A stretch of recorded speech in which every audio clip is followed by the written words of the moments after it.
కాళేశ్వరం ఆలయంలో ప్రత్యేక పూజలు చేశారు సీఎం రేవంత్ రెడ్డి. సరస్వతి పుష్కరాల్లో పాల్గొనేందుకు కాళేశ్వరం వెళ్లిన ఆయన సాయంత్రం త్రివేణి సంగమంలో పుణ్యస్నానం ఆచరించారు. అంతకుముందు పుష్కర ఘాట్లో 17 అడుగుల సరస్వతీదేవి ఏకశిలా విగ్రహాన్ని ఆవిష్కరించారు. వసతి గృహాల శిలా ఫలకాలను ఆవిష్కరించారు. కాళేశ్వర క్షేత్రంలో నిర్వహిస్తున్న పుష్కరాల్లో పాల్గొంటున్న తొలి సీఎంగా రేవంత్ రెడ్డి పేరు నిలిచిపోనుంది. గతంలో ఇక్కడ గోదావరి, ప్రాణాహిత, సరస్వతి పుష్కరాలు నిర్వహించిన ఉమ్మడి తెలంగాణ రాష్ట్రంలో ఏ ముఖ్యమంత్రి పాల్గొనలేదు. ఇవాళ ప్రారంభమైన సరస్వతీ నది పుష్కరాలు ఈ నెల 26 వరకు అంటే దాదాపు 12 రోజుల పాటు జరుగుతాయి. పుష్కరాల నిర్వహణకు దేవాదాయ శాఖ అధికారులు ఏర్పాట్లు పూర్తి చేశారు. పుష్కరాల ప్రతి రోజు ఒక పీఠాధిపతి పుణ్యస్నానాలు ఆచరించనున్నారు. ఇలాంటి మహోత్తరమైన పుష్కరాల కోసం 2 తెలుగు రాష్ట్రాలతో పాటు కర్ణాటక, మహారాష్ట్ర తదితర రాష్ట్రాల నుంచి లక్షల మంది భక్తులు పుష్కరాల్లో పాల్గొనే అవకాశం ఉంది. భక్తులకు లభించే వివిధ సేవలపై ఇప్పటికే కాళేశ్వరం యాప్, వెబ్ పోర్టల్ను ప్రారంభించింది ప్రభుత్వం. ఏర్పాట్లలో భాగంగా నూతన ఘాట్ నిర్మాణం, స్నానాల కోసం షవర్లు, చలువ పందిళ్లు, లైటింగ్, తాగునీటి సౌకర్యం, అదనపు కౌంటర్లు, సిమెంట్ రోడ్ల నిర్మాణం, పిండ ప్రధాన మండపం, కేశఖండన మండపం, శాశ్వత మరుగుదొడ్లు, స్నానాల గదులు ఏర్పాటు చేసింది.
సరస్వతి పుష్కరాల నేపథ్యంలో ఈ రోజు నుంచి 12 రోజుల పాటు ఈ పుష్కరాలు జరగబోతున్నాయి. తెలంగాణ ప్రభుత్వం ఈ పుష్కరాలకు సంబంధించి అన్ని ఏర్పాట్లు చేయడం జరిగింది. మనం చూస్తున్నాం. ఈ కార్యక్రమంలో తెలంగాణ ముఖ్యమంత్రి రేవంత్ రెడ్డి కూడా పాల్గొన్నారు. స్వామివారి త్రివేణి సంగమంలో ఆయన స్నానం ఆచరించి ఆ తర్వాత స్వామివారి దర్శనానికి కూడా వచ్చారు. వేద పండితులు ఆయనకు ఆశీర్వచనం అందిస్తున్నటువంటి దృశ్యాలు కూడా మనం 10TV స్క్రీన్ పైన చూడొచ్చు. ఈ సందర్భంగా సీఎం రేవంత్ రెడ్డి ఆలయంలో ప్రత్యేక పూజలను నిర్వహించారు. కాళేశ్వరం ఆలయంలో ఆయన పూజలు నిర్వహించారు. కాళేశ్వర ముక్తేశ్వర స్వామి వారికి సంబంధించి పూజా కరతువులు కూడా ఆయన పాల్గొన్నారు. అర్చకులు వారికి తీర్థ ప్రసాదాలు అందజేసి వారికి వేద ఆశీర్వచనం అందిస్తున్నటువంటి దృశ్యాలు మనం 10TV స్క్రీన్ పైన చూడొచ్చు.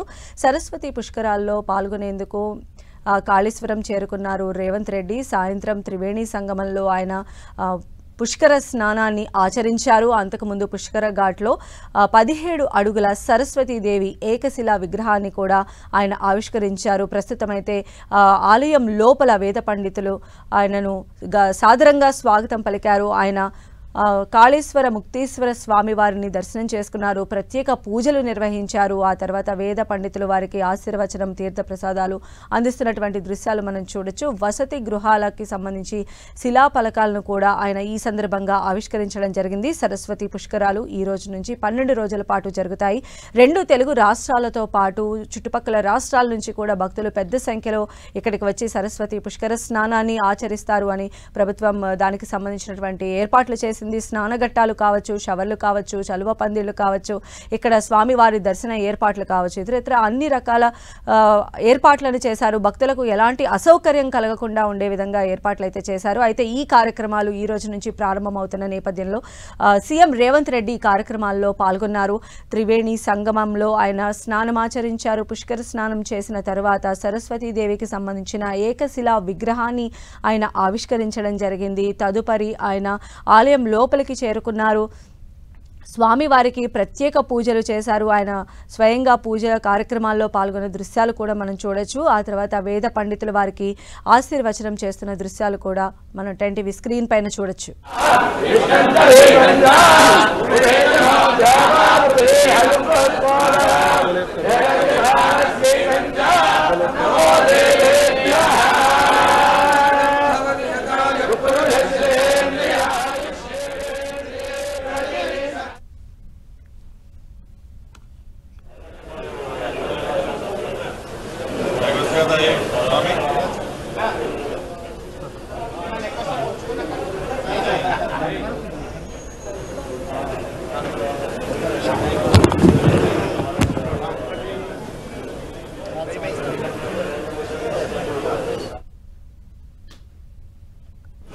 రామారావు గారు